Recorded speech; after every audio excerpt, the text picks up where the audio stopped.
Salve, salve, alunos! Sejam todos bem-vindos para mais uma aula de História de Rondônia.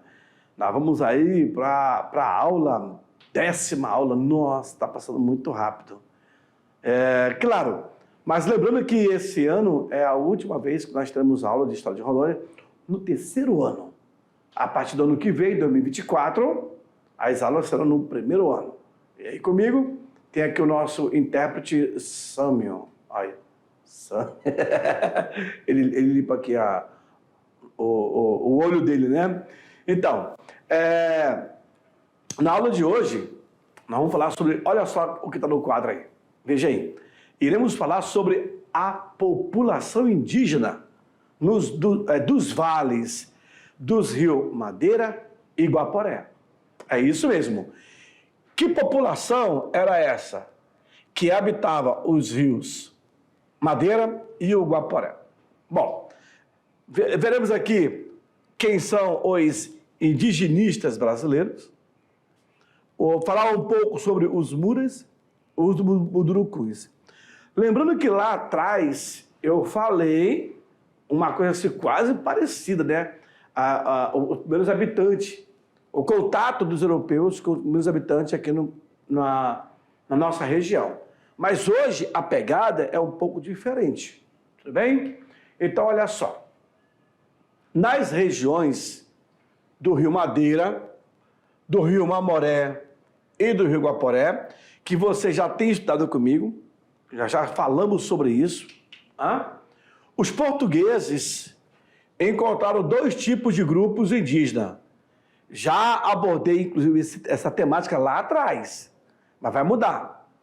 Os habitantes antigos e os povos que para cá migraram. Desses povos, temos aí os Tupi, que foram os primeiros a atingir a bacia deste rio. Os Tupinabarana. E aí, para deixar bem melhor para vocês, nós vamos soltar agora um vídeo, uma externa que nós fizemos, para abordar um pouco sobre essa tribo indígena. Olha aí, ó, a missão jesuítica na Cachoeira do Aroaia. Então, aperte o play aí para nós.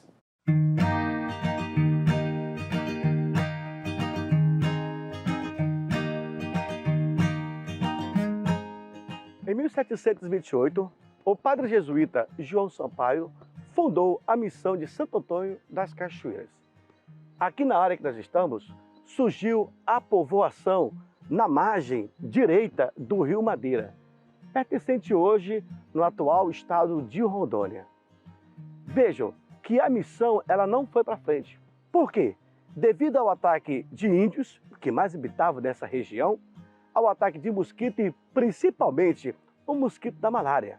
A missão, então, ela teve que se deslocar para outras áreas da Amazônia.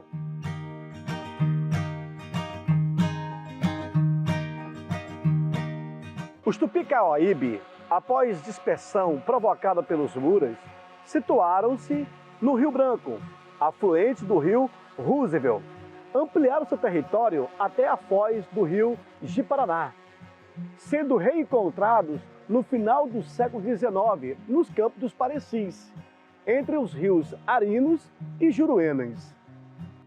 Já os Cauaíbes eram uma nação que se subdividia em vários grupos, dentre eles os Parintitins. Lembrando que a nação Cauaíbe foram expulsos do seu território pelos Mundurucus.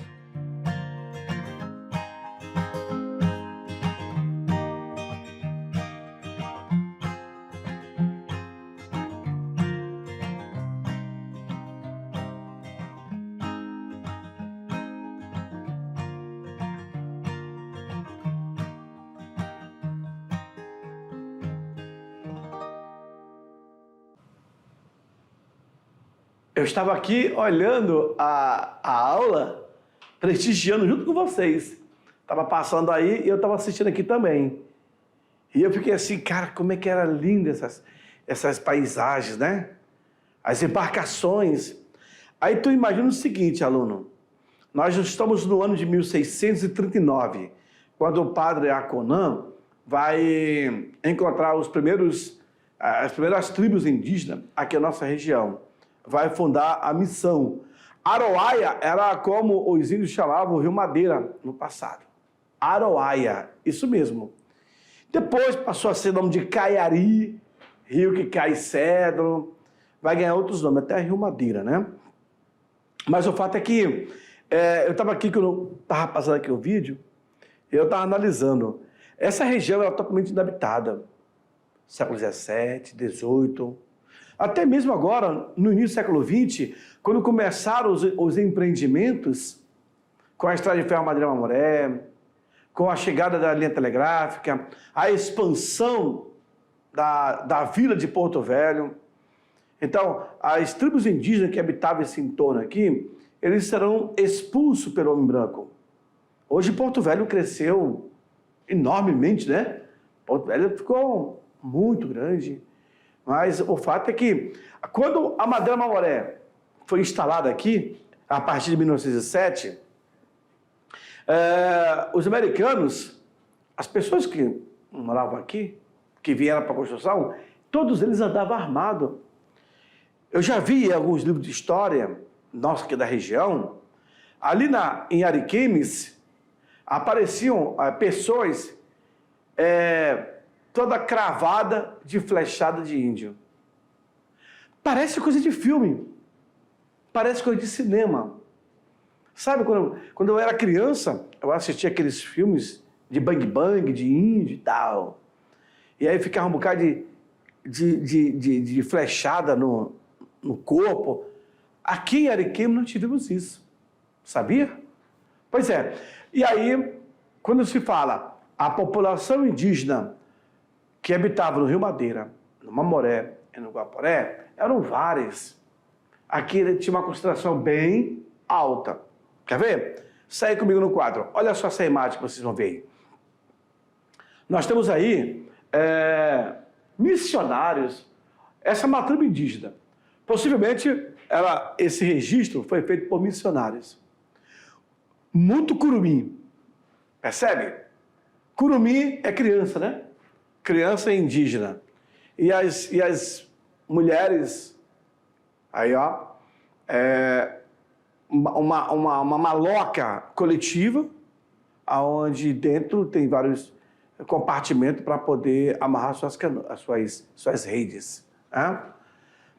Os tupinambás, eles foram descobertos pelo padre Aconã no ano de 1639, ali no Rio Amazonas, na ilha de Tupinabarana, que fica na foz do Rio Madeira, hoje Parintins, sendo descendente dos tupinambás, de onde?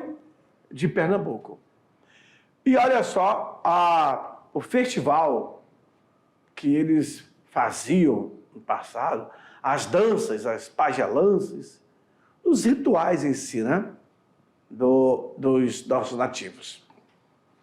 Hoje, ainda procura-se ter como base a essência cultural, que é viver na floresta, que é utilizar como ferramenta o arco e a flecha, consumir a caça.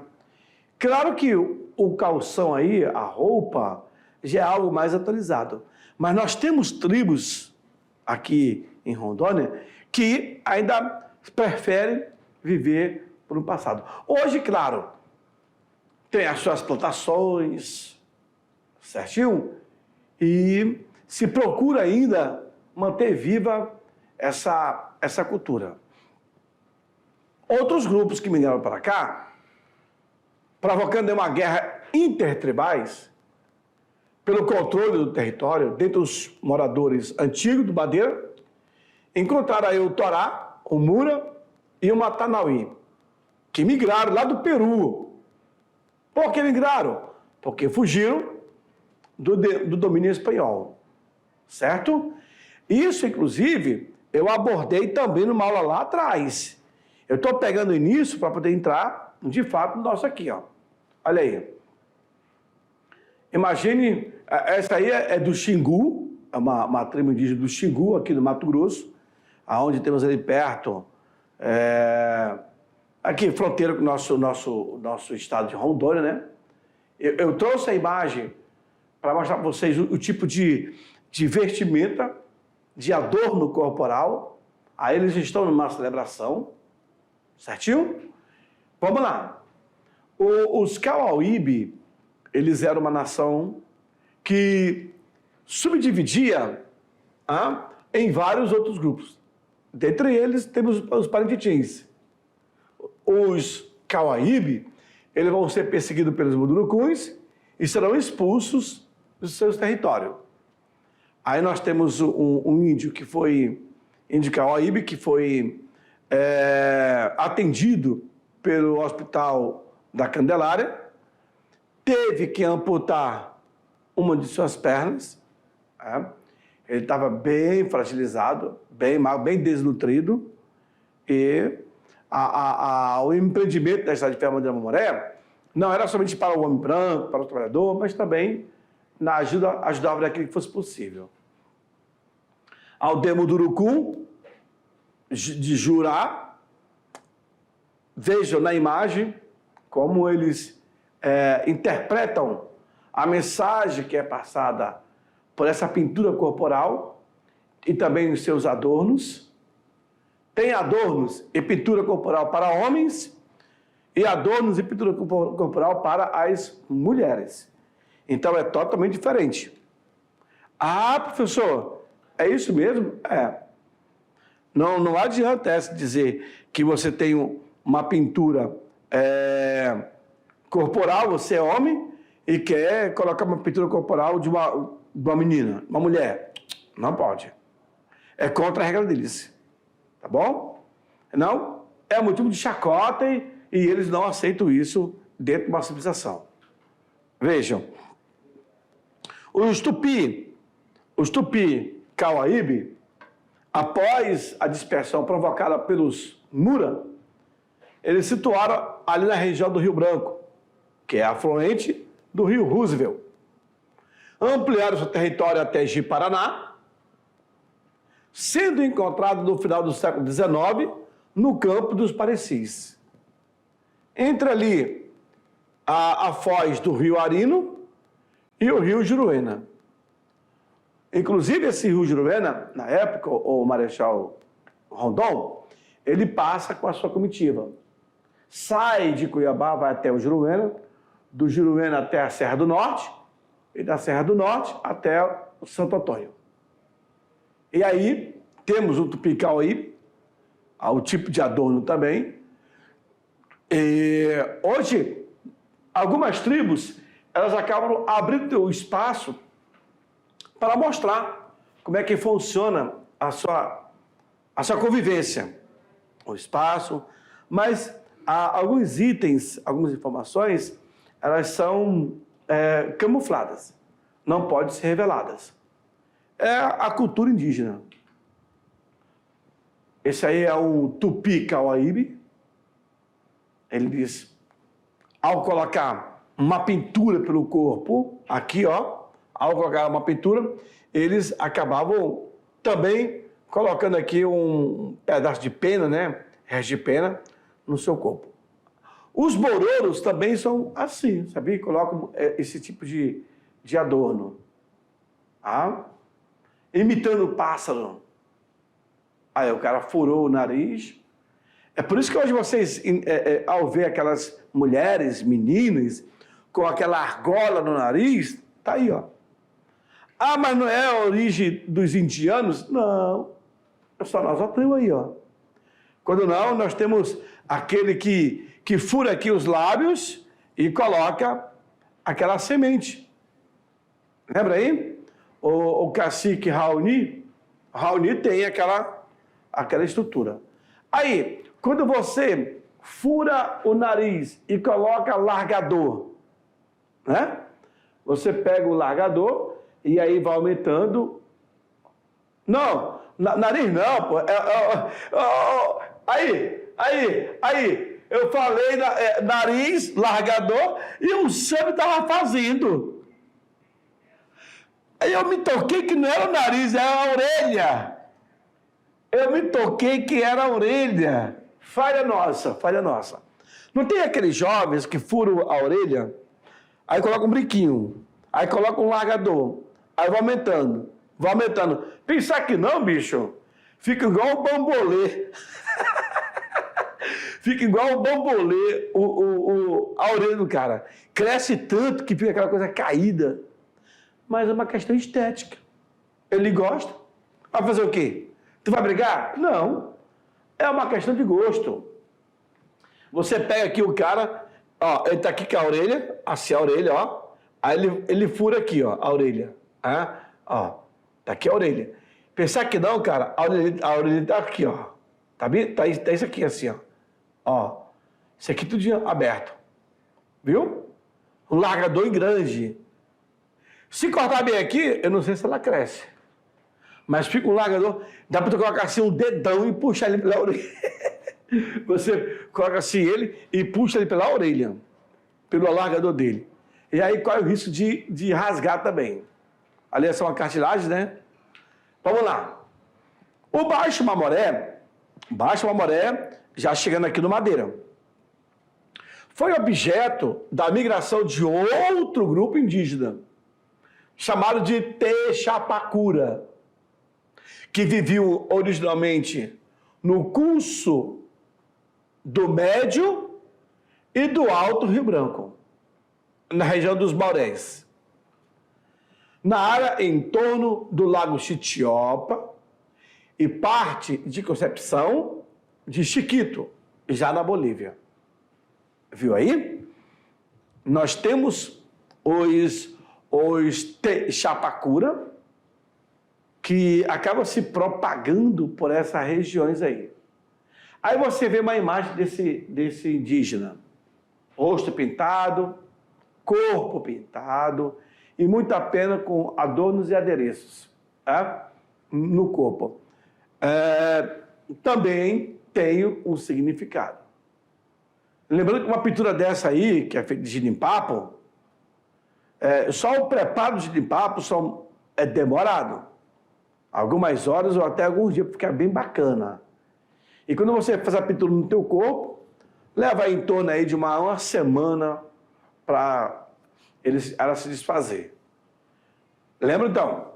O Baixo Mamoré, eu tenho aqui o rio Guaporé, que vai desaguar o Mamoré, que vai desaguar no Madeira.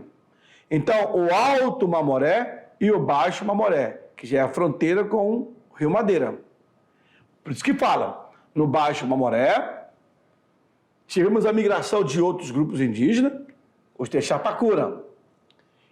Texapacura viviam no curso médio do Alto e Baixo Rio Branco, dos Maurés.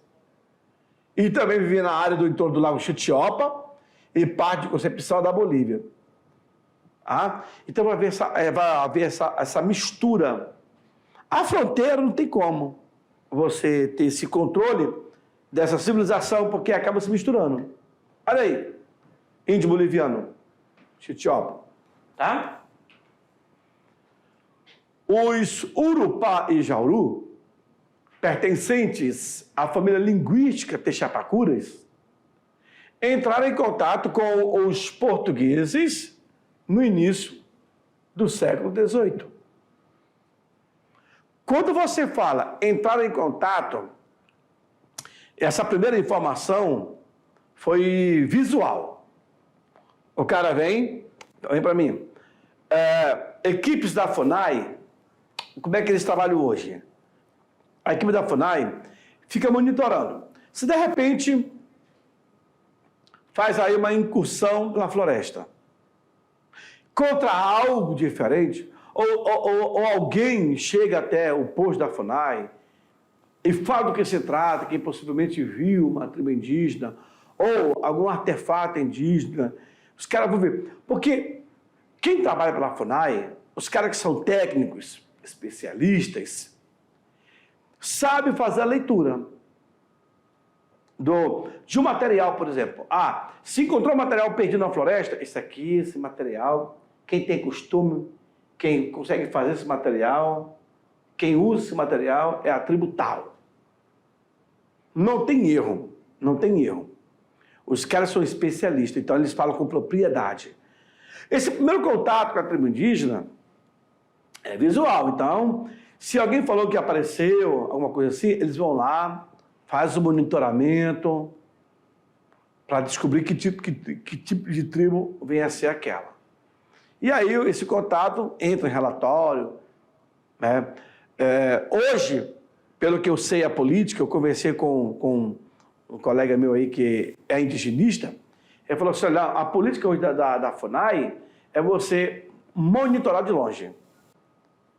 É diferente quando o Rondon fazia, né? O Rondon chegava na tribo, aquela coisa toda. Hoje não.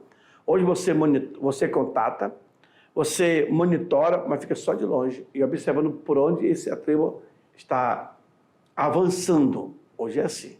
E aí registra, tá bom? Segundo quadro, vamos lá. Agora você imagina se deparar com esse tipo de indígena na floresta. Nossa, é um desespero, né? Da mesma forma que eles hoje utilizam esse adorno aí, ó, que é a pena de pássaros, pode ser de arara, pode ser de tucano, pode ser de mutum.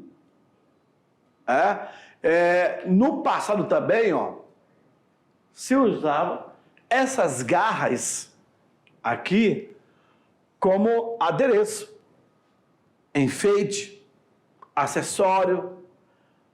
E aqui, colocando para dentro o rapé. O nome disso aqui é rapé. Fazendo a cabeça. Dá uma puxada. Lembra quando você pega assim o Vic? Você está gripado? Aí tu pega assim o Vic e coloca lá dentro do nariz, que suaviza. Pois é.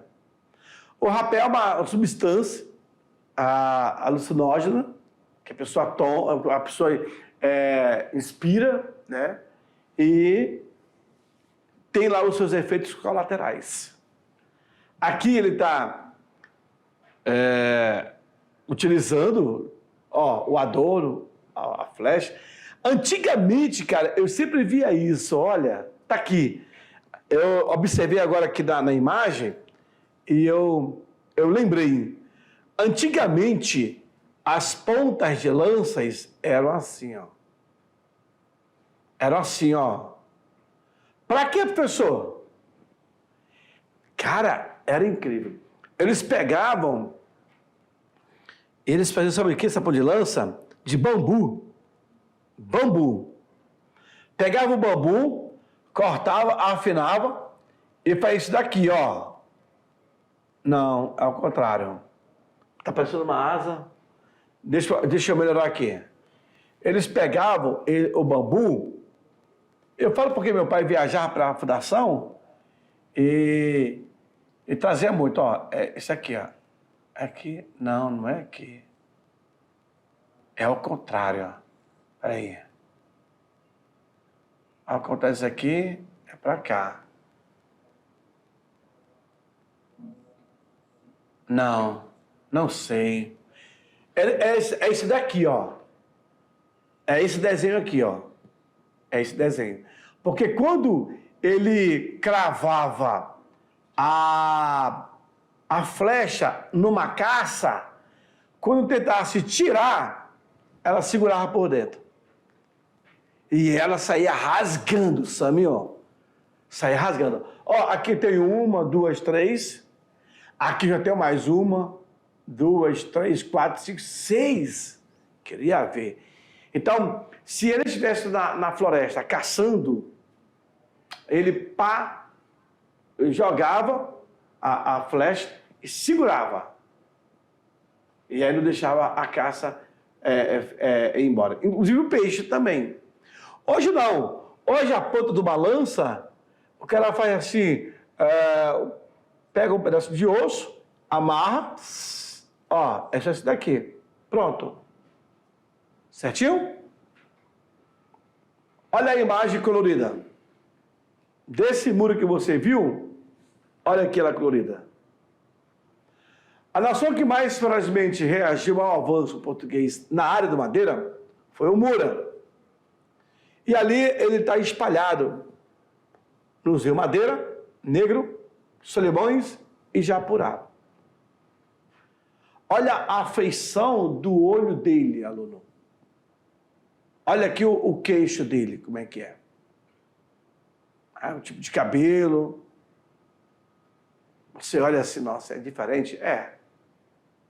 A primeira pessoa que teve um contato com o Mura, o meu naturalista, então procurou fazer uma imagem autêntica dele. Que é essa imagem aqui que vocês estão vendo. Essa aqui ela só foi ampliada e melhorada. Né? Esses são os descendentes do Mura. Esse Mura que nós falamos, só que hoje é o Murapirahã. Alguns livros de história relatam aí que os Murapirahãs, ou Mura, sumiram. Não, não sumiram. Na verdade, eles se espalharam. Estão ali no Rio Marmelo, na Transamazônica, certo? E em outros rios também. Olha só, essa imagem que vocês estão vendo foi feita por esse camarada. Esse camarada aqui foi meu aluno no Colégio Militar. Avner Prado, repórter fotográfico da Folha de São Paulo. Quando teve o massacre a morte daqueles 3 jovens ali na Transamazônica, o Avner veio para cá e teve contato com esses pirahãs. E tirou essas fotos. Essa foto rodou o mundo, cara. Das crianças, das mulheres. Só não temos aí um índio adulto, né? Observe, olha só o que tem no pescoço dela aqui, ó. Um caracol. Uma casca de caracol. Professor, como é que eles fazem essas bijuterias, esses acessórios de cores? Não sei. Não me responde. Porque eles estão muito na floresta, como é que eles têm esse acesso? Como é que eles furam isso?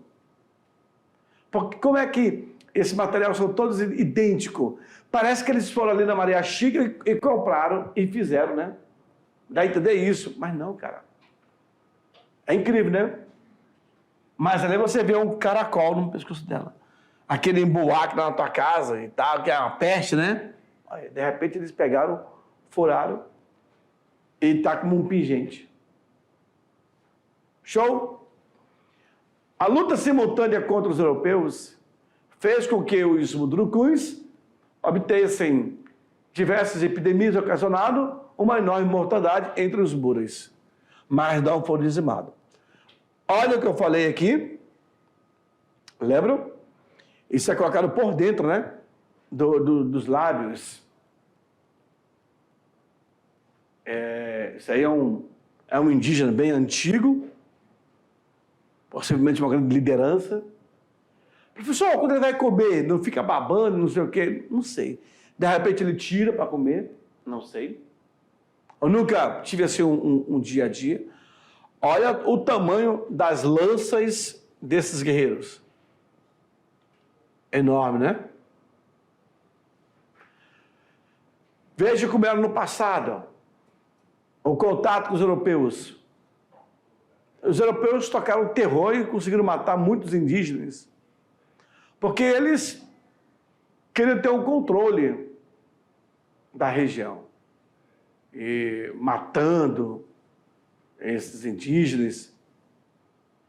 E possivelmente índios que tinham contraído algum tipo de doença. Possivelmente isso aqui é doença, né?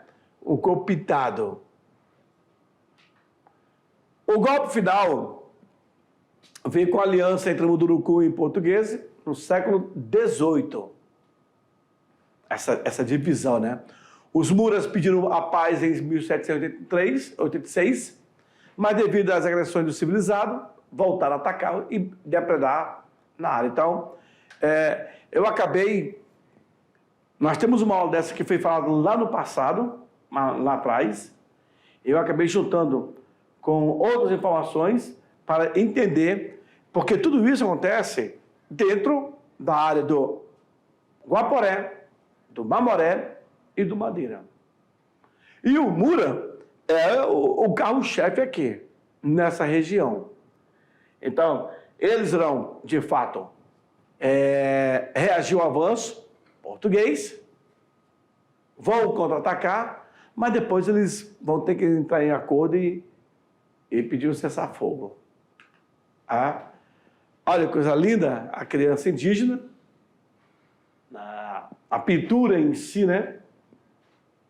Ela chama atenção. Os Mundurucus foram um grupo guerreiro, cujo expansionismo vai encontrar obstáculo na penetração portuguesa da Amazônia. Abandonaram os territórios e vão recuar para o rio Canumã, rio Caruru, todos eles tributários do rio Tapajós. Então é aquela coisa, tentaram avançar, não conseguiram, vão ser contidos, e aí o único jeito era retornar do local inicial. O Munduruku. Na verdade, todos eles foram guerreiros, né? Quase todas as tribos têm essa característica, esse adjetivo de ser valente, corajosos. E mesmo logo no início, com os portugueses também, deveria mostrar essa garra. Se não, meu brother, eles eram dominados facinho. Em 1872, havia no Rio Marmelo grupos de muras e nos Rio Machado os parititins. No Rio Preto, temos os Iurá e Arara. Já no Rio Jamari, é o território do Jacanga-Piranga, do Jurutucuru, do Urupacamanaca. E na margem esquerda da Cachoeira do Macaco, ficam ali os Apamas. Os Caripunas estão na Cachoeira dos Morrinhos. Essa delimitação de espaço dessas tribos, isso aí é fato. Você sabe aonde cada um está. Urupacamanaca, Jacanga-Piranga, Urutucuru, aqui no Rio Jamari. É o território. Professor, eles mudaram? Alguns talvez mudaram. Outros chegaram? Não sei. Essa aí, até então, a informação da FUNAI é muito sigilosa. Para quê? Vai depender aonde cai a informação. Vai cair em pessoas que têm interesse de avançar naquele território? A informação, ao chegar para essas pessoas, vão querer saber se tem minério, se tem madeira de lei, quer negociar. Então, por isso que a FUNAI, para dar informação, ela é bem rígida, né? Tem que saber como que você vai utilizar. Olha que lindo essa imagem aérea, passando por uma tribo indígena. Você vê um terreiro enorme e no seu entorno as malocas. Observe que atrás é cheio de varadouros. Aqui é um varadouro, aqui é outro varadouro, aí ó, aqui tem uma estrada que chega, aqui tem uma outra estrada que chega, aqui mais varadouros, ó. Aqui é cheio de varadouros, ó. Vai embora. Tá certo? Mas a fertilidade se dá aqui no meio. Tudo bem? Vamos lá. O descobrimento das lavras do Mato Grosso e Cuiabá propiciou uma intensa migração de paulistas, mineiros, goianos e outros que buscavam o braço cativo dos indígenas para o trabalho das minas. Falei isso lá atrás. Inclusive que a mesma imagem. Se utilizava a mão de obra do nativo. Por quê? Porque ele conhecia a floresta. sabia onde tinha determinados lagos para quem? Os bandeirantes fazerem aí a prospecção do garimpo, para ver se conseguia encontrar ouro. Né? Então, sempre, primeiramente, utilizada a mão de obra indígena. Só que o indígena preferido pelos sertanistas, pelos bandeirantes, foram os bororos e os parecis. Por quê, professor?